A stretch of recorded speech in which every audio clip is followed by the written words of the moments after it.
ओम शांति। 26/6/1969 के अव्यक्त महावाक्य। शिक्षा देने का स्वरूप अपने स्वरूप से शिक्षा देना। बाप किसको देख रहे हैं? बच्चों को देख रहे हैं। आज मुरली में क्या सुना था? आप सभी किसको याद करते हो? बाप, टीचर, सतगुरु को। तो बाप दादा भी सिर्फ बच्चों को नहीं, लेकिन तीनों संबंधों से, तीनों रूप से देखते हैं। बच्चे तो सभी हैं, लेकिन टीचर रूप में क्या देखते हैं? नंबर वार स्टूडेंट को देखते हैं। और गुरु रूप से किसको देखते हैं मालूम है? नंबर वार फॉलो करने वालों को, जिन्होंने फॉलो किया है और जिन्हों को अभी करना है, दोनों को देखते हैं। मुख्य फॉलो कौन सा है? गुरु रूप से जो शिक्षा देते हैं, उसमें मुख्य फॉलो किसको करना है? गुरु रूप से मुख्य फॉलो क्या है? याद की यात्रा। याद की यात्रा तो एक साधन है, लेकिन वह भी किस लिए कराते? दूसरों की सद्गति करने लिए। पहले अपने को क्या फॉलो करना पड़ेगा? याद की यात्रा भी किस लिए सिखाई जाती है? गुरु रूप से मुख्य फॉलो यही करना है, अशरीरी, निराकारी, न्यारा बनना। याद की यात्रा भी इसलिए करते हैं कि साकार में रहते निराकार और न्यारे अशरीरी हो रहे। जब अशरीरी बनेंगे तब तो गुरु के पास जा सकेंगे। मुख्य रूप से तो यही फॉलो कर रहे हो और करना है। टीचर रूप का पार्ट अभी चल रहा है या पूरा हो चुका है? रिवाइज कोर्स टीचर करा रहे हैं या अपने आप कर रहे हो? उनकी मदद है। पढ़ाई पढ़ाते नहीं है, लेकिन मदद है।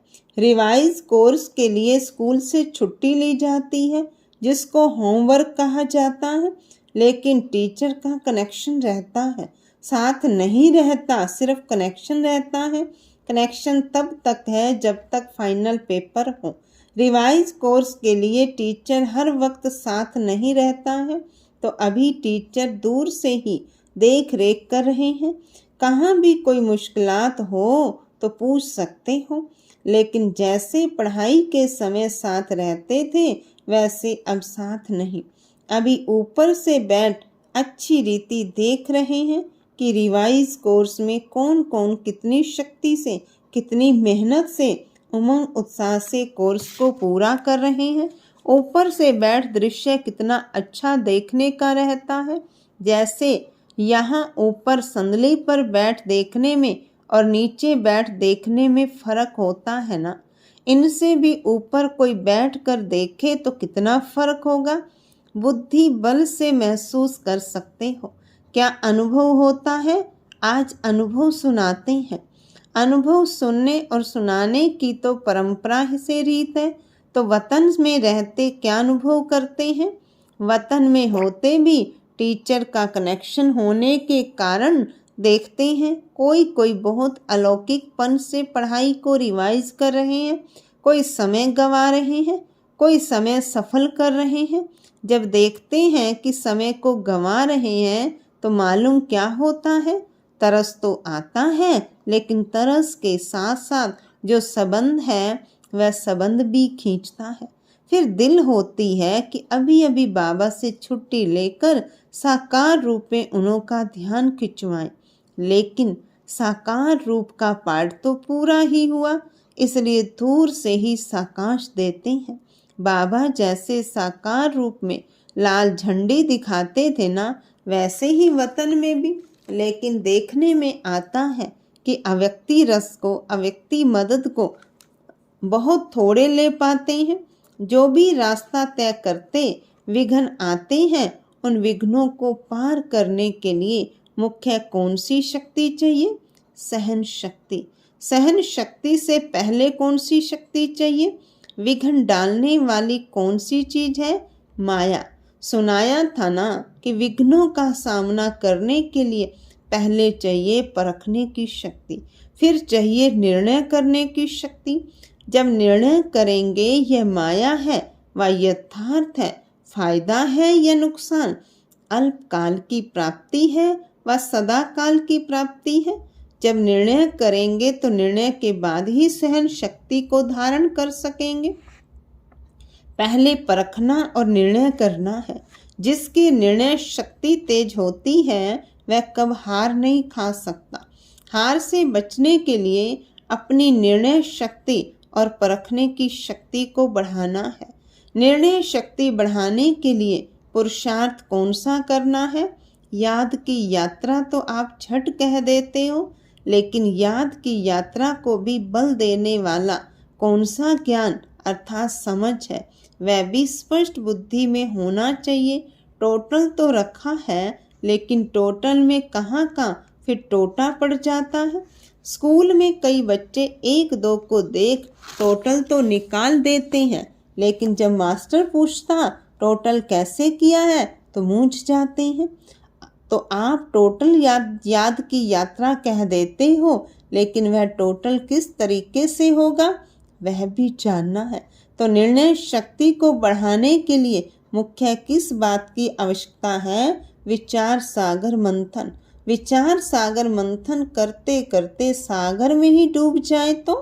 कई बैठते हैं विचार सागर मंथन करने, लेकिन कोई कोई लहर ऐसी आती है जो साथ ले जाती है। जैसे कोई भी स्थूल शारीरिक ताकत कम होती है तो ताकत की खुराक दी जाती है, वैसे ही निर्णय शक्ति को बढ़ाने लिए मुख्य खुराक यही है जो पहले भी सुनाया। अशरीरी, निराकारी और कर्म में न्यारे। निराकारी या अशरीरी अवस्था तो हुई बुद्धि तक, लेकिन कर्म से न्यारा भी रहे और निराला भी रहे, जो हर कर्म को देख कर के लोग भी समझें कि यह तो निराला है, यह लौकिक नहीं अलौकिक है। तो निर्णय शक्ति को बढ़ाने के लिए यह बहुत आवश्यक है। जितना इन बातों को धारण करेंगे उतना ही अपने विघ्नों को भी मिटा सकेंगे, और जो सृष्टि पर आने वाले विघ्न हैं उन्हों से बच सकेंगे। शिक्षा तो बहुत मिलती है, लेकिन अब क्या करना है? शिक्षा स्वरूप बनना है। शिक्षा और आपका स्वधर्म अलग नहीं होना चाहिए, आपका स्वरूप ही शिक्षा होना चाहिए। स्वरूप से शिक्षा दी जाती है। कई बातों में वाणी से शिक्षा नहीं दी जाती, लेकिन अपने स्वरूप से शिक्षा दी जाती है।